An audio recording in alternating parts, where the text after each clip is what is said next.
800 milliards de dollars. Ce n'est pas un chiffre jeté en l'air, ni un rêve utopique. C'est le montant d'un projet que le Burkina Faso, sous la direction du président Ibrahim Traoré, est en train de concrétiser. Un projet qui prétend illuminer non seulement son pays, mais toute l'Afrique de l'Ouest. Dans un continent trop souvent décrit à travers ses blessures et ses dépendances, cette initiative est un acte de défiance, un cri de dignité, une preuve que l'Afrique peut tracer son propre chemin. Ici, au cœur du Sahel, un pays longtemps relégué aux marges de l'Africa News se prépare à changer le cours de son histoire. Des villages qui sombraient dans l'obscurité verront bientôt la lumière.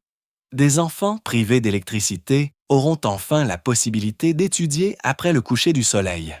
Et le monde, y compris l'Europe et la France, devra regarder le Burkina Faso non plus comme un territoire à assister, mais comme une nation capable de rayonner. La question est simple. Assistons-nous à la naissance d'une puissance africaine nouvelle ou à une illusion qui s'effacera avec le temps? Abonnez-vous si vous croyez que l'avenir de l'Afrique s'écrit par les Africains eux-mêmes. Il y a à peine quelques années, le Burkina Faso figurait rarement dans les gros titres de l'Africa News. Pays enclavé, au climat aride et imprévisible, il vivait dans une précarité chronique. 80% de sa population rurale s'endormait chaque soir dans l'obscurité, sans électricité, pour éclairer les foyers, alimenter les écoles ou faire fonctionner les hôpitaux. Dans certaines zones, un médecin devait parfois opérer à la lueur d'une bougie, faute de courant. Les coupures, même dans les villes, faisaient partie du quotidien. Politiquement, le pays avait traversé une instabilité constante, rythmée par des coups d'État et une dépendance persistante à l'aide étrangère. Mais cette aide avait un prix. Contrats imposés, achats forcés auprès de fournisseurs étrangers et, surtout, une perte de souveraineté. En 2022, un tournant historique survient. Le capitaine Ibrahim Traoré prend le pouvoir après un coup d'État militaire. Contrairement à ses prédécesseurs, il ne se contente pas de gérer la survie de la nation. Il annonce une vision. Cette vision se résume en un objectif clair et audacieux, exploiter la force du fleuve Mohoun pour ériger 11 barrages hydroélectriques, reliés à un réseau électrique intelligent, capable de desservir 15 pays de l'Afrique de l'Ouest. Ce n'est pas seulement un chantier d'infrastructure. C'est une déclaration politique, une réponse directe à ceux qui pensent que le Burkina Faso doit rester dans l'ombre. L'investissement colossal, 800 milliards de dollars, dépasse tout ce qui a été entrepris dans la région. Les sceptiques, à l'intérieur comme à l'extérieur du continent, rient d'abord. Mais pour Ibrahim Traoré, il ne s'agit pas de convaincre les sceptiques, il s'agit de transformer la réalité. Aujourd'hui, alors que le béton coule et que les turbines sont installées, le projet prend forme. Les villages se préparent à voir la lumière pour la première fois. Les écoles se préparent à rouvrir leurs portes le soir. Et les hôpitaux se préparent à sauver des vies sans craindre les coupures. Mais ce n'est que la première étape, la surface visible d'un bouleversement bien plus profond. Au commencement, il ne s'agissait que d'un discours, d'un plan grandiose annoncé par un jeune président que certains, à l'étranger, qualifiaient d'idéaliste. Mais aujourd'hui, le bruit des machines, le fracas des marteaux-piqueurs et le va-et-vient des camions chargés de béton témoignent d'une vérité implacable. Le rêve est en train de devenir réalité. Le long du fleuve Mohoun, 11 barrages surgissent du sol comme des forteresses modernes. Chacun d'eux, fait de milliers de tonnes de béton et d'acier, est conçu pour dompter le cours de l'eau, transformer sa puissance en électricité et résister aux aléas climatiques les plus extrêmes. Les ingénieurs expliquent que la disposition stratégique des barrages permet de maximiser la production. L'eau libérée par l'un alimente le suivant, créant une chaîne d'énergie continue. Autour des chantiers, des villages entiers se transforment. Là où régnait le silence et l'isolement, on entend désormais le vrombissement des grues et le sifflement des câbles tendus. Des hommes et des femmes, autrefois contraints à des travaux précaires ou à l'exil économique, apprennent aujourd'hui à manier les systèmes automatisés, à installer les turbines géantes, à programmer les modules de l'intelligence artificielle qui piloteront le futur réseau électrique intelligent. Les premiers résultats sont visibles. Dans certaines localités pilotes, les maisons s'éclairent enfin à la tombée de la nuit. Des enfants, fascinés, découvrent la lumière électrique pour la première fois et refusent d'aller dormir, préférant lire ou jouer à l'intérieur. Les écoles rouvrent leurs salles en soirée, permettant aux élèves d'étudier après leurs tâches diurnes. Les dispensaires peuvent désormais faire fonctionner des réfrigérateurs pour stocker vaccins et médicaments vitaux. Ce n'est pas simplement un progrès technique, c'est un basculement psychologique. Pour la première fois depuis l'indépendance de 1960, le Burkina Faso n'apparaît pas dans l'Africa News uniquement pour ses crises ou ses manques, mais pour une réussite monumentale en devenir.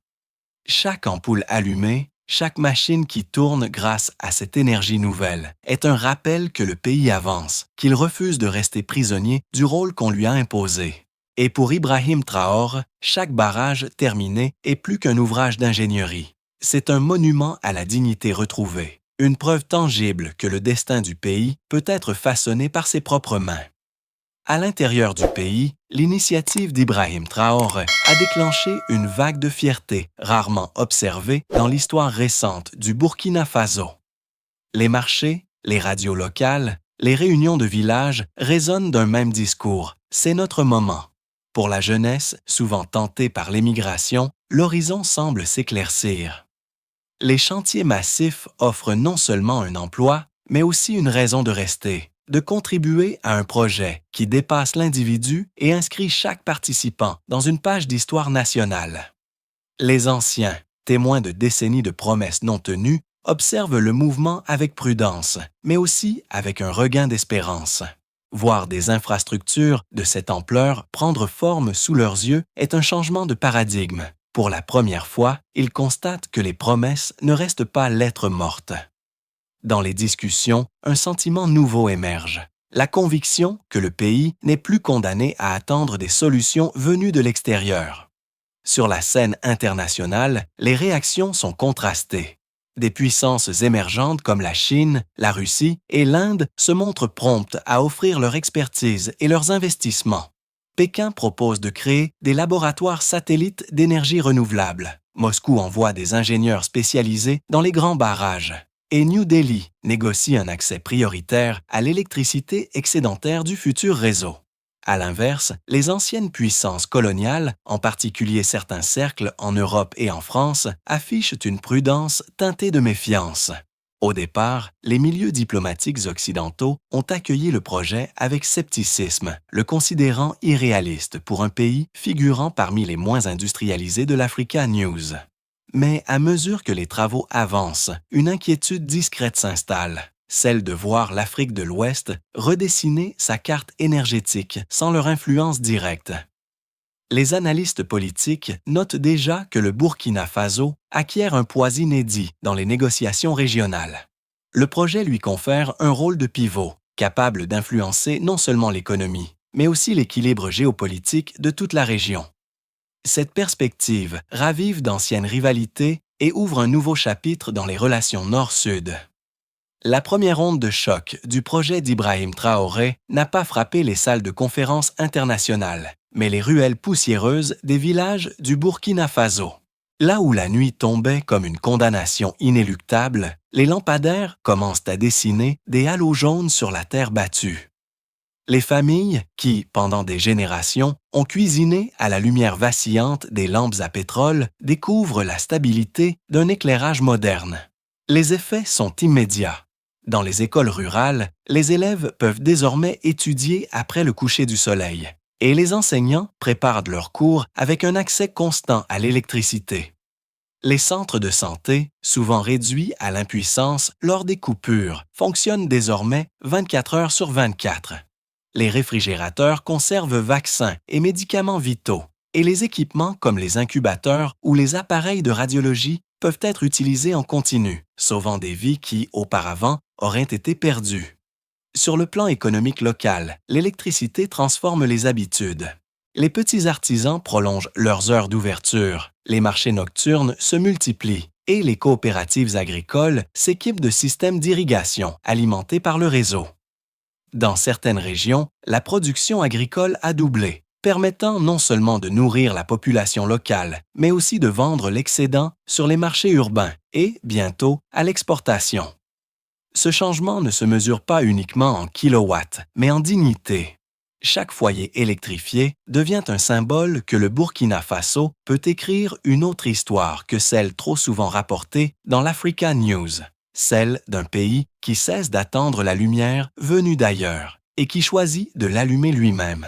Si l'impact civil du projet est visible dans les foyers et les champs, ses conséquences politiques se ressentent jusque dans les salons feutrés des chancelleries. En quelques années, Ibrahim Traoré a réussi ce que peu de dirigeants africains ont osé tenter, reprendre la main sur le destin énergétique de son pays et, par extension, influencer l'équilibre régional. Au Burkina Faso, cette initiative a consolidé son autorité. Le projet de 800 milliards de dollars est devenu une bannière sous laquelle se rallient aussi bien les partisans que certains anciens opposants.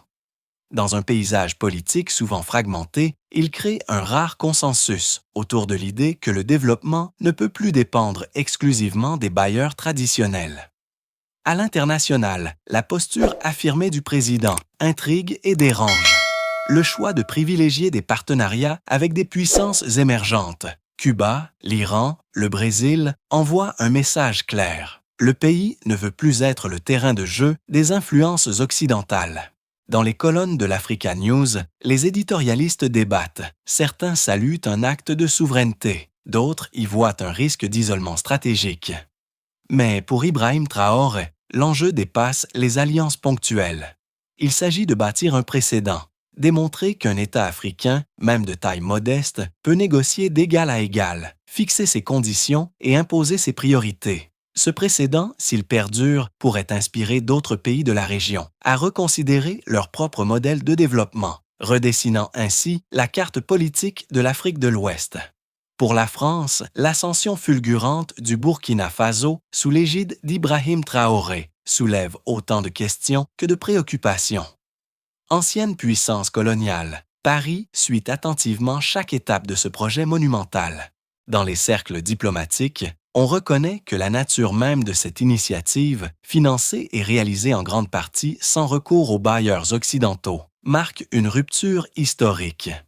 Les médias français, parfois influencés par les grilles de lecture héritées du passé, oscillent entre admiration prudente et scepticisme latent. Certains éditorialistes soulignent l'audace d'un chef d'État africain capable de lancer un programme d'infrastructure rivalisant avec les plus grands chantiers mondiaux.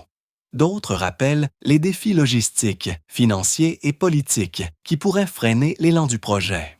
Dans l'Africa News, la position française est scrutée et commentée. Faut-il y voir un désengagement progressif ou au contraire une stratégie d'observation en attendant de saisir des opportunités de coopération? Sur le terrain, les entreprises françaises actives dans l'énergie et l'ingénierie cherchent discrètement à proposer leur expertise, conscientes que si elles ne s'insèrent pas dans cette dynamique, d'autres puissances occuperont l'espace. Pour une partie de l'opinion publique en France, ce qui se joue au Burkina Faso dépasse la seule question énergétique. C'est aussi une affaire de mémoire et de symboles. Voir un pays, autrefois sous administration française, tracer sa propre voie avec succès force à repenser les liens historiques, économiques et culturels. C'est une invitation à dialoguer sur de nouvelles bases, plus équilibrées et respectueuses. Dans les colonnes de l'Africa News, ces alliances sont perçues comme une affirmation claire. L'Afrique n'est plus un spectateur passif de la mondialisation, mais un acteur capable de définir ses propres partenariats stratégiques. Cela suscite l'inquiétude dans certaines capitales occidentales, où l'on redoute une redéfinition des sphères d'influence au détriment des puissances établies. Au-delà de la géopolitique, ce projet attire l'attention des institutions financières et des investisseurs privés. Voir un État africain enclavé lancer et concrétiser un chantier de 800 milliards de dollars force à revoir les modèles d'évaluation des risques sur le continent. Les forums économiques commencent à évoquer le Burkina Faso, non plus comme un bénéficiaire d'aide, mais comme un marché émergent, doté d'infrastructures de pointe et d'un potentiel d'exportation énergétique. Ce basculement symbolique est peut-être l'un des plus grands succès d'Ibrahim Traoré. Transformer la perception mondiale, faire passer son pays de la marge à la table des négociations. Dans un monde en quête de nouvelles sources d'énergie propre, cette position pourrait bien se traduire par une influence durable, bien au-delà des frontières africaines. Alors que les travaux avançaient à un rythme soutenu et que l'enthousiasme gagnait les populations, un développement inattendu surgit sur la scène internationale. Plusieurs rapports relayés par l'Africa News révélaient que des négociations discrètes étaient en cours entre le Burkina Faso et un consortium énergétique panafricain. Ce dernier proposait non seulement d'acheter une partie de l'électricité produite, mais aussi d'investir massivement dans les infrastructures ferroviaires et portuaires nécessaires pour exporter l'énergie au-delà de l'Afrique de l'Ouest. Cette perspective changeait la donne. Le projet de 800 milliards de dollars, initialement pensé pour sécuriser l'autonomie énergétique régionale, devenait soudain un levier d'intégration économique continentale. Pour Ibrahim Traoré, c'était l'opportunité de démontrer que son pays pouvait non seulement subvenir à ses besoins, mais aussi devenir un fournisseur stratégique d'énergie propre pour toute l'Afrique. Les analystes occidentaux, surpris par cette manœuvre, parlaient désormais d'un coup stratégique, capable de repositionner le Burkina Faso comme un acteur incontournable dans le commerce énergétique mondial. Ce n'était plus seulement un chantier national, mais le cœur d'un réseau en expansion qui pourrait redéfinir les routes économiques et diplomatiques du continent. À mesure que les accords se précisaient, l'image d'Ibrahim Traoré dépassa les frontières du Burkina Faso. Dans les éditoriaux de l'Africa News, on le décrivait comme le capitaine qui a osé défier les vents contraires et qui, par sa vision, avait ouvert une brèche pour toute l'Afrique. Son nom commença à circuler dans des conférences panafricaines, aux côtés de figures historiques du continent. Les dirigeants de plusieurs pays africains, initialement sceptiques, se rapprochèrent pour envisager des partenariats inspirés du modèle burkinabé. Pour les jeunes générations, Traoré devint l'incarnation d'un leadership enraciné dans la souveraineté et la dignité, capable de conjuguer modernité technologique et identité culturelle. Les images des premiers villages entièrement électrifiés circulèrent massivement sur les réseaux sociaux, accompagnés de messages de fierté nationale et continentale. Des hashtags comme Dzaja Kazi, Ibrahim Traoré, Dzaja Burkina Faso ou Dzaja Africa News se multiplièrent, transformant un projet d'infrastructure en mouvement populaire. Cette ascension symbolique avait un effet politique concret. Elle renforçait la position du Burkina Faso dans toutes les négociations régionales et donnait à Traoré un poids moral qui dépassait celui de nombreux chefs d'État plus anciens. En l'espace de quelques années, il était passé du statut de jeune officier à celui de figure continentale, capable d'incarner les aspirations d'une Afrique qui refuse de rester à genoux. Aujourd'hui, le Burkina Faso n'est plus seulement un point sur la carte de l'Africa News. C'est un phare qui éclaire la route d'un continent entier. Les barrages du fleuve Mohoun ne sont pas de simples ouvrages de béton. Ils sont les colonnes d'un nouveau chapitre, celui où l'Afrique écrit son destin avec ses propres mains. Les trains à grande vitesse relieront bientôt les capitales régionales. Les villes vertes s'élèveront, alimentées par une énergie propre. Les écoles numériques ouvriront des horizons insoupçonnés à une jeunesse impatiente de bâtir. Et tout cela parce qu'un homme, Ibrahim Traoré, a refusé de plier sous le poids du doute et des habitudes héritées. Comme il l'a déclaré devant la nation, nous n'avons pas demandé la permission pour être libres. Nous nous sommes levés pour la conquérir. Si l'esprit d'Ibrahim Traoré touche votre cœur, partagez cette histoire. Abonnez-vous pour continuer à suivre le chemin d'une Afrique qui ne baisse plus la tête. Que Dieu bénisse le Burkina Faso. Que Dieu bénisse l'Afrique.